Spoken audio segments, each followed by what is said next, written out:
This is In the House Podcast Season 1, Episode 1, Before We Said I Do, with highlights from our couples ministry. Come on in the house. We might have different stories, but mine Let's is go the with your true story. one. We were in high school. We were in the line for graduation. Grandma made the first move. So it's actually not 15 years ago when we met. The rehearsal line, and Lisa was just a beautiful person, and now we were lined up by rank, and because at the time, we were at the front of the line, by the way. Just want to say that, but and I'm smiling because I was a couple of people ahead of my wife, and there was a young lady. She and I had the same number. Lisa was behind her. And I said to that young lady, you can go in front of me. I don't care. It's all good. And then I said, hey, how you doing? And yeah, that's how I remember it. How do you remember it? So far, that's There we go. Yeah, that's right. It was 1984. Yes. She was too shy, and her cousin kind of introduced me to her in a roundabout way, and she didn't want to come meet me. So her grandma came to where I was working at the time, and I think that was when she was kind of scoping me out. Grandma made the first move. It was about 28 years ago. something like that. We met in, we went to middle school together. We went to high school together. We never dated, though. Never dated during those times. It was actually after high school, a couple years into our college years, I did a internship in Florida. And I moved away for a short time, and when I moved back, I got my old job back at the mall, and we bumped into each other. And he was like, where you been? Like he'd been looking for me. Wow.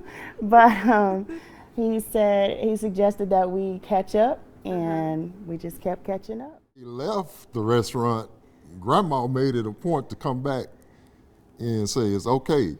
She's a little shy, but that's okay. And then reintroduced herself. So that's pretty much what broke the ice for me.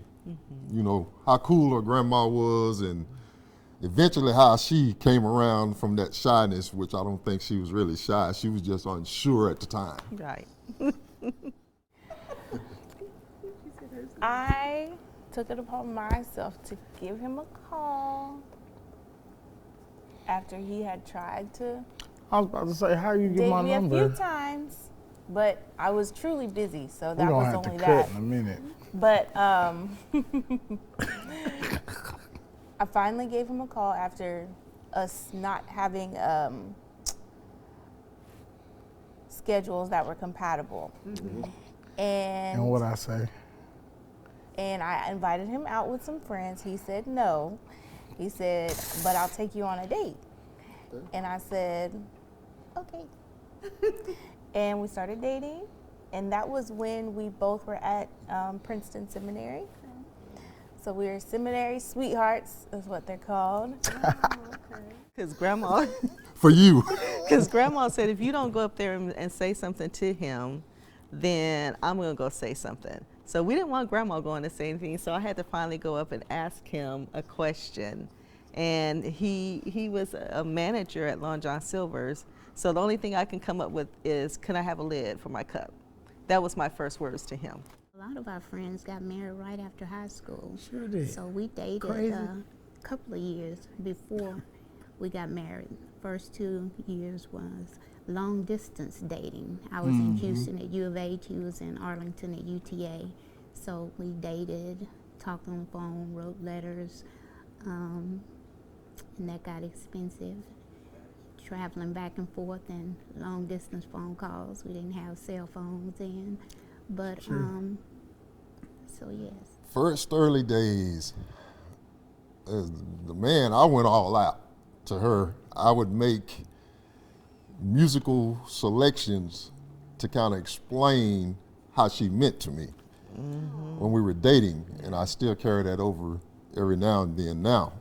So it just identifies my love for her. Just one way of me identifying and showing it. And side note, we did play like we were married in high school. We by the way. did. In high school, Oddly enough. he was quite the flirt, even though we weren't talking or dating like that. And so he would see me talk to somebody else and say, "What's going on? We're not married anymore."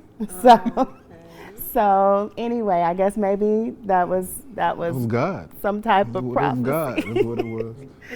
Well, you know, it's funny because we scheduled a first date, but then we were talking and talking and talking, and we ended up having a few dates before the first date.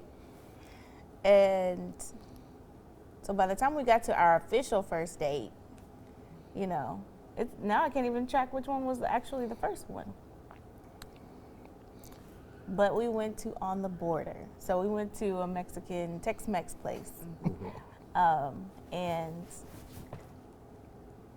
I think we were inseparable from there. And from there, we just would be on the phone for long hours, and we would be up late talking about theology and God's grace. So he would make me, you know, those little tapes, Cassette tapes at the time.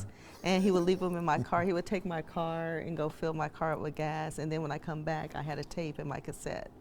And all of the music that he had chosen had something to do with our relationship and our dating. So it was like butterflies, and it was just we were so excited to see each other every time when we would make plans to see one another. So it was just, I loved it. And yes, we do. He still does that now. When I first saw her walking across the yard at Princeton with a backpack bigger than she was and some big glasses hanging off her face, you know, green eyes and walking fast like she was on a mission, you know, I said, all right, Lord, I hear you. I knew that was my wife when I saw her. So she played her games and I was fine.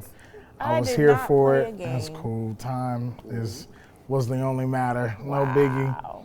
So that's why I love hearing these stories. This is a beautiful thing. There was no game. It's all good. We here now. It's all good. This was always the goal. So, but I definitely knew that she was my wife when I first saw her. So. At the time, it was flirting. I didn't know any better, and God made me eat my words. So He did. it's a good meal, though. He did. Subscribe to Bethlehem Mansfield YouTube channel to catch every episode.